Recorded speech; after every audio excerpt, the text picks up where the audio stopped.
भी का दोस्त कहता है। अरे यार, जोर की नींद आ रही है, मन कर रहा है सो जाऊं। अरे क्यों, क्या हुआ? रात में क्या कर रहा था हाँ? जो अब नींद आ रही है। अरे यार, समझ ले, घर जाने का मन ही नहीं करता। जाते ही माँ पकड़ लेती है बीवी की बुराई, और फिर कमरे में बीवी करती है माँ की बुराई। समझ में नहीं आ रहा क्या करूं। यार, ना सुनो तो मुसीबत, सुनो तो मुसीबत। हाँ यार, मेरी भी नई शादी हुई है। मैंने तो शिवानी को साफ साफ कह दिया है, भाई कुछ नहीं करोगी तो चलेगा, पर माँ की इज्जत हमेशा करना। अरे यार, माँ को भी समझा देना, क्योंकि गलती हमेशा बीवी की नहीं होती है। खैर, दिन बीतते हैं। अभी एक दिन शाम को जल्दी घर पहुंचता है कि घर में ताला लगा होता है। अभी माँ को फोन करता है। अरे बेटा, ये शिवानी जबरदस्ती पार्क में ले आई है। बोल रही थी कि माँ वॉक किया करो, नहीं तो घुटने जाम हो जाएंगे। अरे वो तो अच्छी बात है ना माँ, लेकिन मैं घर आ गया हूँ। अरे सामने पड़ोसी के घर चाबी दे दी है, जरा अंदर जाकर चाय चढ़ा देना। मैं और बहू आ रहे हैं, वो भी वॉक करके थक गई होगी ना। कहीं तू उसे ना बोल देना कि चाय बना दे। वाह माँ, बहू के आते ही बेटे को भूल गई। ठीक है, चढ़ा देता हूँ चाय, आकर छान लेना। सास बहू मजे से घर आते हैं। अरे अभी चाय बना दी हो तो ला दे जरा। माँ जी, ये ज्यादा हो जाएगा, आप हाथ मुंह धो लीजिए, मैं लाती हूँ तीनों के लिए चाय। अरे बहू, रात की सब्जी मुझे दे देना, मैं बैठ कर काट देती हूँ। तू जा, आज तेरा पति जल्दी आ गया है तो कहीं घूम कर आ। माँ तू भी चलना, साथ में चलते हैं। कई दिनों से तू भी तो नहीं गई कहीं। हाँ हाँ माँ, चलो ना। अरे नहीं नहीं, वो तेरी चाची आ रही है, वो कभी भी आ सकती है, तो मैं घर में ही रुक जाती हूँ। ठीक है माँ, हम दोनों होकर आते हैं। दोनों पति पत्नी घूमने निकल जाते हैं, लेकिन लौटने में उन्हें काफी रात हो जाती है। सुबह। अरे बहू, जरा अपनी चाची सास से भी तो मिल ले। मैं तो शाम को आ गई थी, मुझे क्या पता था कि तुम दोनों रात भर घूमते हो। बेचारी सास को घर में अकेला छोड़कर। अरे नहीं नहीं, मैंने ही तो बोला था जाने को, लेकिन ये नहीं पता था कि ये लोगों को आने में इतनी देर हो जाएगी। शिवानी को सास की बात थोड़ी बुरी लगती है, लेकिन वो कुछ नहीं कहती। माँ जी, ये लीजिए, सब्जी काट दीजिए, मैं नाश्ते की तैयारी कर रही हूँ। अरे थोड़ा जल्दी जल्दी हाथ चलाना सीख जा। तेरी सास बता रही थी कि तू कैसे हर काम में ढीली है। शिवानी को ये तो पता था कि सास उसे ये कहती है, लेकिन वो ये बात चाची सास से भी कह देंगी, वो शिवानी नहीं जानती थी।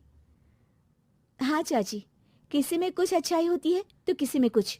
कई बहुएं ढीली नहीं होती, लेकिन कुछ ज्यादा ही तेज होती हैं। अब आपकी बहू नेहा को ही देख लीजिए, माँ जी बता रही थी कि अरे बस बस बहू, बस। नहीं नहीं, क्या बस? अरे क्या बात करते रहते हो तुम लोग मेरी बहू नेहा के बारे में, जरा बताओ तो। अरे वो पूरा काम करती है, बैठे बैठे नाश्ता खाना सब देती है। तेरी तरह नहीं, मम्मी जी सब्जी काट दो, हमें आने में रात को देर हो जाएगी मम्मी जी। शिवानी को गुस्सा तो बहुत आता है, लेकिन वो कुछ नहीं कहती। चाची सास के जाने के बाद शिवानी तैयार होकर पार्क में वॉक को निकल जाती है। वो सास को कुछ नहीं पूछती, ना ही आने के बाद साथ में बैठकर चाय पीती है, और ना ही अब सब्जी काटने देती। कितना बुरा लग रहा है, शिवानी नाराज हो गई है। पहले तो शिवानी कितने अच्छे से बात करती, हंसती रहती और हमेशा मेरे साथ बैठी रहती थी। वहीं शिवानी अभी से कहती है, यार तुम्हारी माँ के लिए ना जितना भी कर दो कम है।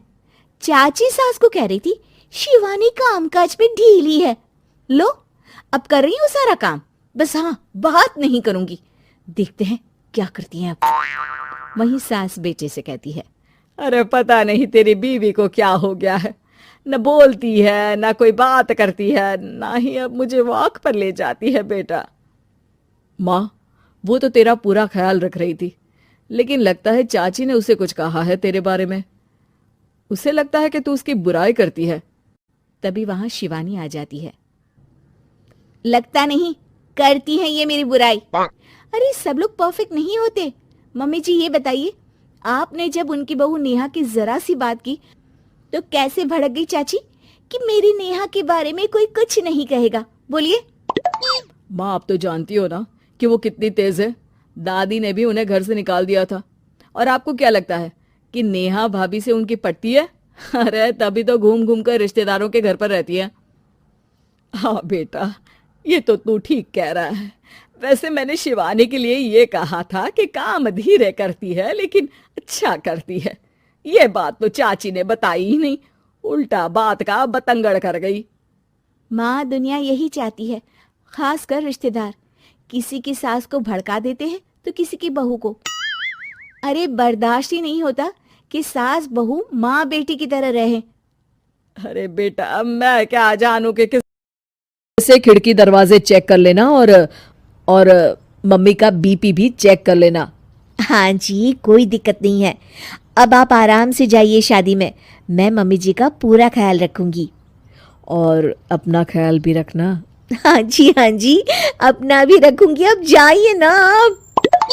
थोड़ी देर बाद गांव में जीप पर लगे एक स्पीकर से अनाउंसमेंट होती है। जीप वाला आदमी कहता है, सुनिए सुनिए, गांव में चोरी होने की वारदातें काफी बढ़ गई है, इसलिए सावधानी बरतें। अपनी खिड़की दरवाजे सही से बंद कर लें। अरे राधिका, सुना तुमने? मुझे तो बड़ी घबराहट हो रही है। नहीं मम्मी जी, आप घबराइए मत। मैं हूं ना, मैंने सारे खिड़की दरवाजे बंद कर दिए हैं। और कुछ भी होता है तो पुलिस का नंबर तो है ही मेरे पास। अच्छा, मेरी तो सांसें तेज चल रही है बेटा। एक तो ये विजय भी घर पर नहीं है। मम्मी जी, वो भी जल्दी आ जाएंगे। मेरी अभी फोन पर बात हुई थी। आप बस रिलैक्स रहिए। उधर दूसरी तरफ दो चोर रात में गांव में चोरी करने का प्लान बनाते हैं। दोनों सास बहू अकेली है उस घर में। अच्छे से पता लगाया नो? हाँ, कोई और नहीं है घर पर। अच्छा मौका है हाथ साफ करने का। अरे वाह, अब आएगा मजा। देर रात को जब सब कुछ सुनसान होता है, दोनों चोर गांव की तरफ निकल जाते हैं। अरे कौन सा घर है? वो कोने वाला, तुम बस मेरा पीछा करो। ठीक है। दोनों दबे पांव बचते बचाते राधिका के घर के बाहर तक पहुंच जाते हैं। ये सास बहू बड़ी चालाक है। कितना कस के सब बंद किया हुआ है, एक भी खिड़की नहीं खुल रही। चोर खिड़की खोल ही रहा होता है कि तभी बिजली जोर से कड़कती है और चोर डर जाता है। राधिका की सास भी चौंक कर उठ जाती है। राधिका भी उठ जाती है। क्या हुआ माँ जी? घबराइए मत, मैं आपके पास ही हूँ। तुमने कुछ आवाजें सुनी? माँ जी, बस बिजली कड़की है। आप बेवजह परेशान हो रही हैं। मैं आपके लिए पानी लेकर आती हूँ। ठीक है बेटा। राधिका जैसे ही पानी लेने के लिए उठती है, उसे खिड़की से चोर की परछाई दिखती है। ये देखते राधिका थोड़ा घबरा जाती है। वो अपनी सास को इशारा करती है। उसकी सास भी चोर को देखकर डर जाती है। शांत हो जाइए मम्मी जी। अरे मगर कैसे बेटा? हे भगवान, विजय को फोन लगा बेटा। माँ जी, इस वक्त अचानक वो पहुंच भी नहीं पाएंगे। मैं कुछ करती हूँ, आप बस शांत रहिए। उधर चोर अपने काम में लगा हुआ है। वो सब सामान देख रहा होता है। तभी उसको आवाज आती है। सुनिए जी, देखिए तो खिड़की के पास कोई है। मुझे लगता है चोर है। अरे, इसका पति तो घर पर है। नहीं, वो बाहर गया हुआ है। मैंने उसे खुद बस से जाते हुए देखा था। तो ये बातें किससे कर रही है? राधिका जानबूझकर जोर जोर से बातें करने लगती है। सुनिए जी, जल्दी आइए ना बाहर। मुझे पक्का शक है कि घर में कोई घुस आया है। अरे, लगता है इसका पति आ गया है। ये दोनों अकेली नहीं है। भोलों की जानकारी तो गलत थी। भागो!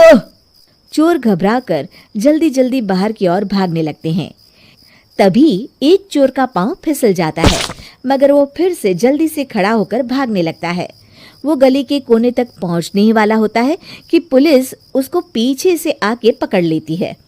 अरे रुको तो, किधर भाग रहे हो दोनों? कब से तुम दोनों की तलाश थी हमको? साहब छोड़ दो हमको साहब। हमने कुछ नहीं किया। अच्छा, तो इतनी रात को क्या यहाँ जॉगिंग करने आए थे? हवलदार, दोनों को हथकड़ी लगाकर गाड़ी में बिठाओ। तभी पीछे से राधिका भी आ जाती है। मैम, आपने बड़ी बहादुरी दिखाई। अगर सभी आपके जैसे नीडर नागरिक हो तो कितना अच्छा हो। सर, आपको मेरी सासू माँ ने फोन किया था, उनका ही आइडिया था ये। हाँ, और चोर को डराने का आइडिया तो राधिका का था। बहुत ही समझदार और नीडर है मेरी बहू। चलिए, आप दोनों का ही बहुत बहुत शुक्रिया। आपने इन चोरों को पकड़वाकर देश की मदद की है। और हाँ, पुलिस स्टेशन आकर अपना इनाम जरूर से ले लीजिएगा। और अगले दिन विजय शहर से आ जाता है। वो